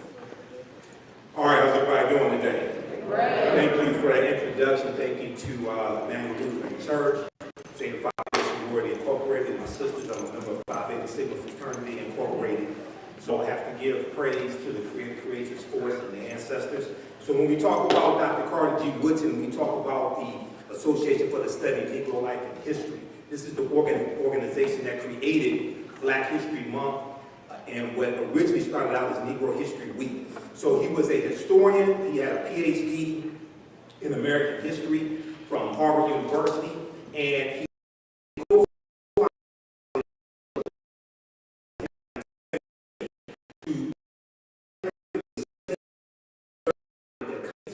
of African Americans, not just in this country, but throughout the diaspora.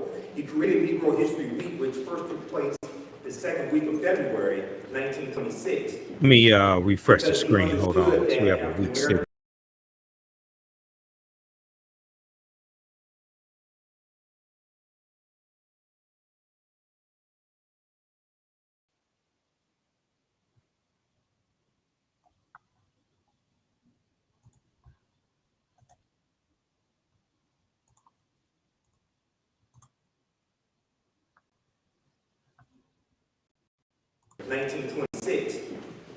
Because he understood that African Americans did not understand our history, and it was a cultural celebration. It was never designed to be the only time of the year that we study our history. And one of the important things about it is that it focused on African American youth, and this was the time of the year that African American youth was supposed to demonstrate what they had been studying year round, because he said it didn't make sense to just study the subject of our history 1 week out of the 30 school year. They were supposed to study this history throughout the year. The second week in February, it was supposed to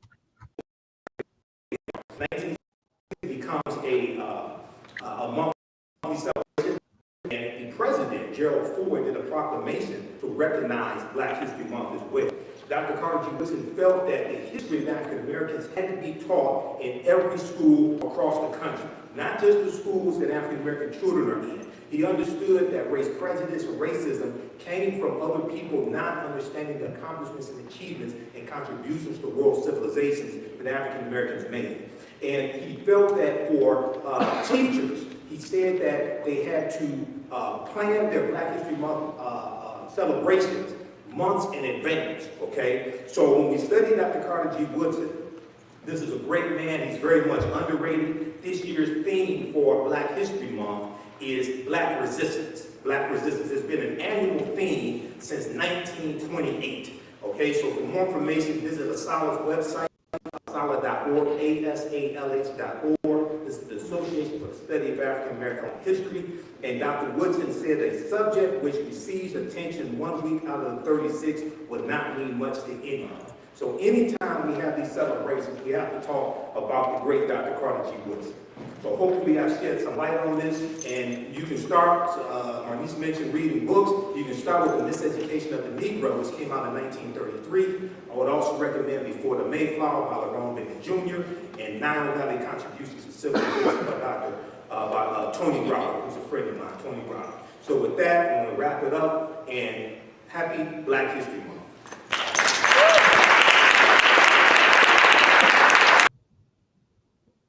All right.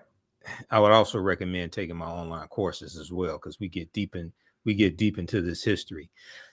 So this year's annual theme is Black Resistance and Black Resistance movements. There's been an annual theme, like I said, since 1928.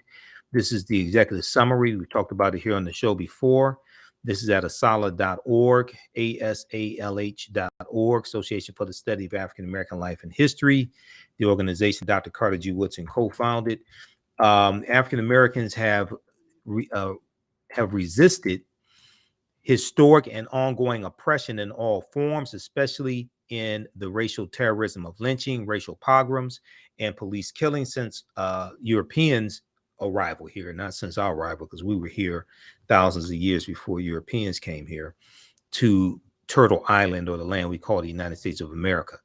These efforts have been to advocate for a dignified, self-determined life in a just democratic society in the United States. So they talk about the various movements. They talk about the sit-in movements. They talk about the civil rights movements and sit-ins and boycotts and walkouts, strikes, things like this. They talk about people like Dr. King, Langston Hughes, Zora Neale Hurston, Septima Clark, Fannie Lou Hamer, etc. In an effort to live and maintain and protect economic success, Black people have organized, planned violent insurrections against those who enslaved them, such as in Haiti, the Haitian Revolution, 1791 to 1803, and armed themselves against murderous white mobs, as seen in Memphis, Tennessee, 1892. That's when Ida B. Wells gets involved in the anti-lynching movement. Rosewood, Florida, January 5th was the anniversary of the Rosewood, Florida massacre, 1923. New Orleans, 1900. That's Robert Charles riots in 1900. And they talk about Bishop Henry McNeil Turner, Henry Adams, and Benjamin Pap Singleton. And this deals with the mass exodus to Kansas, the 1879 Black exodus to Kansas. And the Free Black History Month lecture that I did on Saturday, February 5th, we talked about this. Saturday, February 25th, we talked about the Black Exodus 1889. Okay, so read the rest of the official theme for African American History Month, Black Resistance and Black Resistance movements. And there are elements in there where we can have programs all throughout the year. If you missed any of the Free Black History Month lectures that I did on Saturday, the more you visit our website, TheAfricanHistoryNetwork.com, TheAfricanHistoryNetwork.com, you can still for those, and then also register for my online. So this helps finance the research, helps finance the show, helps us pay the bills, pay some of the bills, stay on the air, etc. Ancient Kemet, the Moors, and the Ma'afa, understanding the transatlantic slave trade, what they didn't teach you in school. Visit our website, TheAfricanHistoryNetwork.com, and also support the African History Network, $ the AHN Show, and through Cash App, $ the AHN Show through Cash App, and through PayPal, paypal.me/the AHN Show. Right now, it's correct wrong behavior. It's not over till we win. Wakanda forever. Thanks for tuning in. We'll talk to you